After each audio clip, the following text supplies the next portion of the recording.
ସାଙ୍ଗମାନେ ଆଜି ଆପଣଙ୍କୁ ଅତି ସୁନ୍ଦର ଗପଟେ ମୁଁ ଶୁଣାଇବି। ତାର ଗପଟିର ନାଁ ହେଲା ଛୋଟକୁ ନମଣିମ ହୀନ।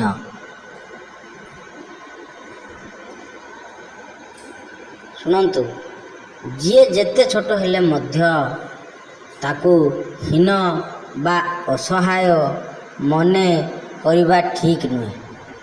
ଛୋଟ ହେଲେ କ'ଣ ହେବ?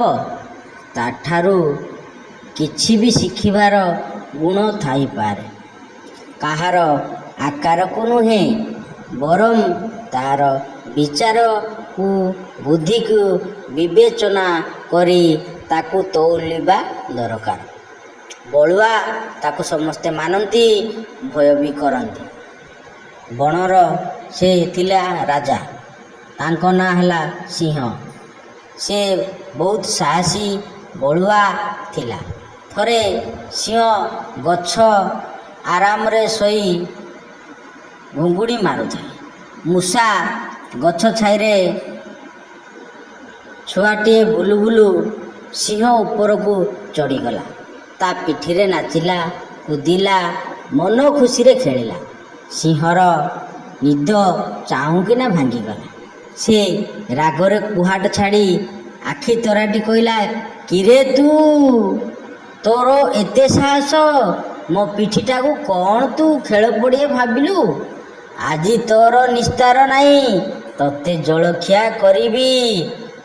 ହାଁ, ମୂଷା ଡରରେ ଛାନିଆ ହୋଇ କହିଲା,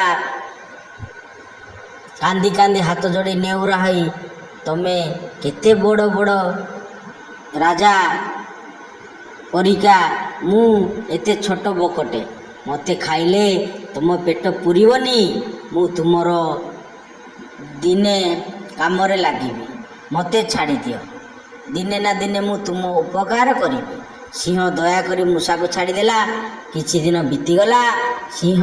ଦିନେ ସିଂହ ବଣରେ ବୁଲୁ ବୁଲୁ ଶିକାରୀ ଫାଶରେ ପଡ଼ିଗଲା। ଯେତେ ଚେଷ୍ଟା କଲେ ମଧ୍ୟ ମୁକୁଳି ପାରିଲାନି। ଜୋରରେ ଗର୍ଜନ ତର୍ଜନ କଲା। ସେହି ବାଟେ ମୂଷା ଯାଉଥିଲା।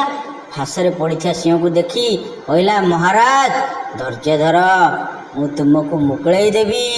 ମୋ ମୁନିଆ ଦାନ୍ତରେ ଫାଶକୁ କାଟି ଟିକ୍ ଟିକ୍ କରିଦେବି। ସଙ୍ଗେ ସଙ୍ଗେ ମୂଷା ତା କାମରେ ଲାଗିଗଲା। ସିଂହ ମୁକୁଳି ହାଇ ମାରି ଅଳସ ଛାଡ଼ିଲା। ମୂଷାକୁ ପିଠିରେ ବସେଇ ବଣ ଯାକ ବୁଲିଲା।